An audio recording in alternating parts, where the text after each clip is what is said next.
Hey guys, Sean Dubs here. So the Tenrai event is back. The store has been updated. There's all sorts of new stuff. Overall, it's undoubtedly been improved quite a bit, but there are a couple of things that are scuffed about it, and we'll talk about that stuff more towards the end because part of it includes math, which I know people have trouble with. So the big improvement is that they have added a lot of new cosmetics to the event pass. We can actually get the helmet from the marketing material. There's a couple of halfway decent armor coatings for Yori. This assault rifle weapon coating I think is awesome. I can't wait to get this one. There's actually a decent amount of stuff. The only thing that really sticks out to me is that they put the antler ears, the reindeer ears in here at the end. And like we'll talk about in a second, you're not going to be able to get these for months. Yes, months. So it's like by the time you get the reindeer stuff, you know, the holidays have been over for quite a while. But anyways, 343 did say that a lot of this stuff was supposed to go into the shop and now we can get it for free. So that's good.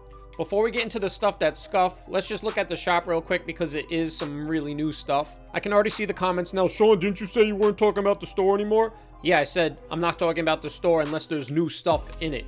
This is the first time there's been an armor effect in the store. We don't have to spend a lot of time on this one. You know, just the armor effect and 4 emblems. I don't know, you can barely see these effects when you're playing. So like to me, this isn't really good value and I'm not gonna get it. Some of the leaks showed there's like a matching death effect that goes with this. I feel like if that was also in here for 20, then it would be, you know, at least you'd be getting closer to fair, but just this, I'm gonna pass. Then there's this. What can I say? 15. I'm good. Now, you guys are going to hate me. I'm definitely thinking of getting this one because it just so happens that my OG Halo colors going all the way back to Halo 2 when I used to compete, it was tan and white. So the fact that it's 700 credits for all 3 cores, I don't know. I'm thinking about getting this one, but you know, I haven't yet.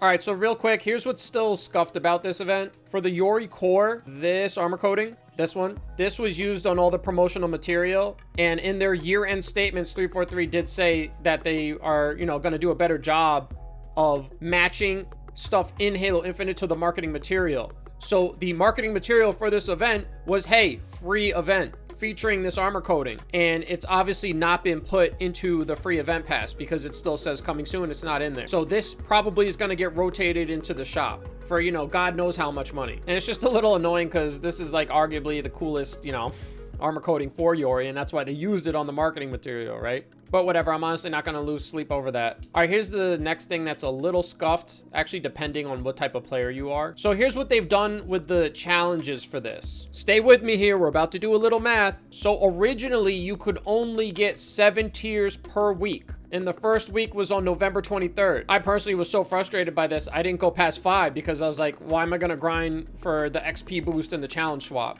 Total like nonsense filler. So the max you could have went up in the first week was 7. So 7 tiers per week, and the event pass is 30 tiers. So you just divide 30 by 7 to come to the conclusion that it would take you a minimum of about 5 weeks to complete this. Because in the first 4 weeks, you could only get up to the 28 tier. So originally you had to play a minimum of 4 weeks, and then on the 5th week, you could finish it off. That's if you got all 7 each week. The change they have made is you can now get 10 tiers in a week. So if you're a brand new player and you complete all 10 challenges this week, it will only take you 3 weeks to complete this.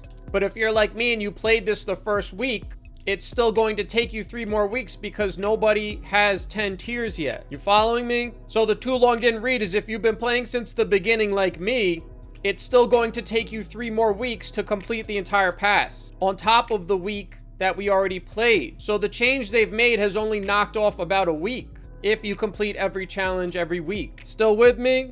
I sure hope so. Not that complicated. So that's why I think it's scuffed, because effectively they've only knocked off a week of grinding. So fundamentally, this is set up in a way that it will take you weeks to get all this stuff. Meanwhile, you could just kind of skip it by buying stuff in the store right now. So I would say it's not a cash grab anymore like it was originally. So it is improved, but it's certainly strange that we have to wait so long to unlock all of this stuff. Because look, the next week is not until February 1st. So the maximum anybody could possibly get to this week is 17. And then in February, after you complete everything, could get to 27. So if my math is right, nobody will be able to have these 3 things until March. And that's what I'd like to close on and give my final feedback, I guess, on this event. Having the weeks literally a month apart in practice, I think kind of hurts the event. This is a live service game, and so people want to get new stuff. I already feel the sense now with Tenrai back. I'm like, oh great, I get to play Fiesta again.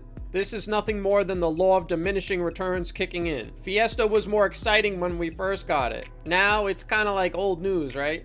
I can't help but feel like it would be better if this whole event took place through all of January. They could still have it so you could only progress so far per week, but at least have it back to back to back. So you grind for like about a month, you get to unlock all this stuff and enjoy it, and then the next month has the next new event. But like we said before, you're not even going to be able to get this stuff for another, 2 or 3 months, depending on how much you play. So overall, I'm very happy that the event pass is now packed with some good stuff, rather than the obvious filler that it was before. And I will say the event is no longer a cash grab, because you can actually get a decent amount of stuff in the free pass. Before, you really couldn't. All the good stuff was in the store. Now you look at the store and you're like, I think I'll pass. So those are my thoughts on Tenrai now that it's back. Let me know what you think in the comments. If you like this update video, drop me a sub. That way you get more of the latest Halo stuff in quick and concise videos like this. But hey, that's all I got for now, so I'll talk to you all later. Peace.